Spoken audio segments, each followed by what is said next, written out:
del senador Jorge Luis Preciado Rodríguez, presidente del Instituto Belisario Domínguez.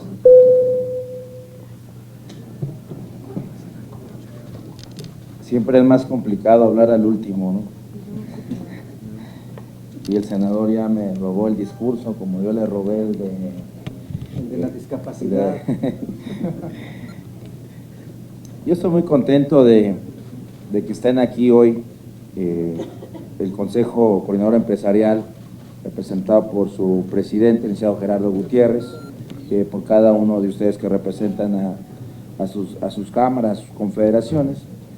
La presencia del presidente del Senado, así como del presidente de la Junta de Coordinación Política, así como de los secretarios del Instituto Belisario Domínguez y de 22 senadores en plena sesión, tenemos sesión acá arriba, están sesionando los compañeros, nos habla de la importancia que le damos a la relación que debe existir entre el Senado y el Consejo Coordinador Empresarial.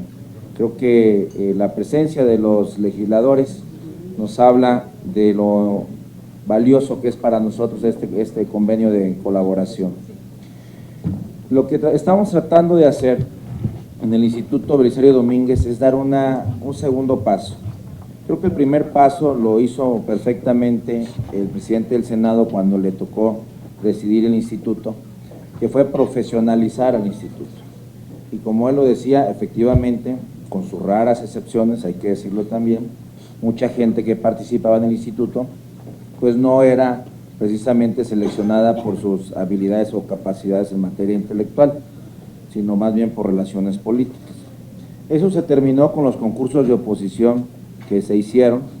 y que hoy el día de hoy, nos permite tener un instituto, un think tank, con 65 investigadores de primer nivel. Y eso nos permite también que las discusiones que se llevan a cabo en el Senado, pues además de lo político, pues tengan una estructura de fondo bastante sustentable. La intención de llevar a cabo este convenio de coalición tiene que ver con el hecho de que de manera informal, en muchos momentos tuvimos la oportunidad de conversar con todos ustedes y en ocasiones con cada uno de ustedes por separado, en la mayor parte de las preocupaciones que se tenían cuando iniciamos las reformas estructurales. Dialogamos cuando se planteó la reforma financiera, cuáles eran las inquietudes que ustedes tenían, cuando se señaló la reforma en competencia económica, cuando platicamos en materia de reforma educativa, cuando platicamos de manera muy importante y a fondo sobre el tema de la reforma laboral, sus preocupaciones, las inquietudes que ustedes tenían, los estudios que les estaban planteando.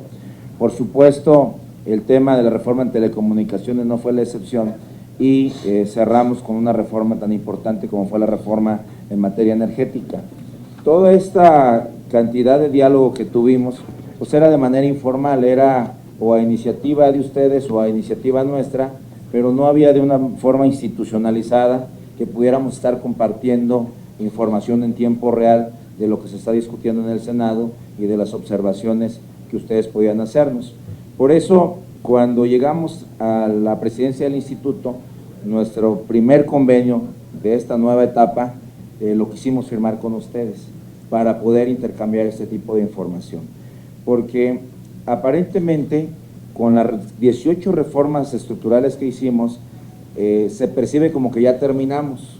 cuando realmente queda una gran cantidad de reformas pendientes muy importantes, tan importantes como la reforma en materia de anticorrupción, tan importantes como la reforma en materia de licitaciones, tan importantes como la reforma en materia de adquisiciones y compras públicas, tan importantes como la reforma en materia de seguridad nacional, en materia de certificación de ministerios públicos y jueces, en materia de impartición de justicia, que es una de las tareas más complejas que tenemos. De cada 100 delitos, solo se persigue el 5%. El 90% no es denunciado, el 5% no se persigue y solo se persigue el 5%, y de ese 5% solo el 2% llega a sentencia ejecutoriada. Es decir, tenemos un 98% de impunidad sobre el 100%. Entonces, es increíble lo que sucede en materia de impartición de justicia, y creo que es uno de los grandes temas que tenemos pendientes, como seguramente los temas en materia de protección a los derechos humanos, que es otro tema que con los últimos acontecimientos que han sucedido en el país, pues nos tienen en una situación de tratar de resolver de fondo este tema, inclusive revisar si el modelo de una Comisión Nacional de los Derechos Humanos ya ha sido rebasado y tenemos que hacer un nuevo modelo con nuevas figuras, con nuevas atribuciones, incluyendo la posibilidad de hacer vinculatorias las observaciones y las recomendaciones de la Comisión Nacional de Derechos Humanos. Tenemos muchísimos temas que revisar en el Senado de la República, que investigar, pero sobre todo que compartir con ustedes para recibir esa reciprocidad por parte de los institutos de investigaciones que ustedes tienen, porque suele pasar algo interesante que los griegos le llamaban la ubris, que era la diosa que atrapaba al gobernante y lo hacía alejarse de la realidad, y de pronto el gobernante pensaba que la única realidad que existía y sobre la que tenía que resolver los problemas pues era su propia realidad, y se olvidaba de lo que pasaba allá afuera del recinto donde se gobierna. Eso suele suceder en muchas ocasiones con las cámaras y con los propios gobernantes, que de pronto consideran que es solo su punto de partida el que debe contar y sobre ese legislar. Claro, los griegos hicieron algo muy sabio, crearon una diosa que se llamó la Némesis, que era la que castigaba a aquel gobernante que de pronto ya se sentía héroe y al final se creía Dios, y lo volvían a sentar en la tierra y le decían simple y sencillamente sigue siendo mortal.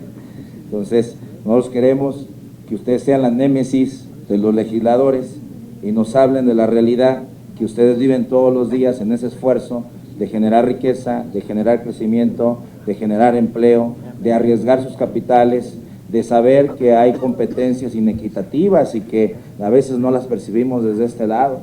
Tenemos temas muy polémicos, yo les puedo decir 3 temas polémicos, así que no nos han puesto de acuerdo. Pensión universal, por ejemplo, el tema de abrir al 27 constitucional para que extranjeros puedan adquirir a 50 kilómetros de la playa y a 100 kilómetros de la frontera de manera directa. El tema de las concesiones sobre el ferrocarril, quién se sube al ferrocarril y quién se baja, por ponerle algunos temas. Y no se les olvide la fiscal, por supuesto que no quería pisar algunos callos, pero bueno, ahí está todo un tema que tenemos que discutir. Entonces creo que sí es muy importante este convenio, porque nos va a dar, a veces la mayoría de votos no necesariamente es la mayoría de razón. Entonces yo creo que por eso es muy importante. Yo creo que es muy importante que tengamos este tipo de intercambios de información y de opinión de manera muy formal, como puede ser este convenio de colaboración, que nos permita hacer mejores leyes, dar mejores resultados y sobre todo que juntos, sin colores, sin partidos, veamos por el bien de los mexicanos. Muchísimas gracias por estar aquí. Muy bien, gracias.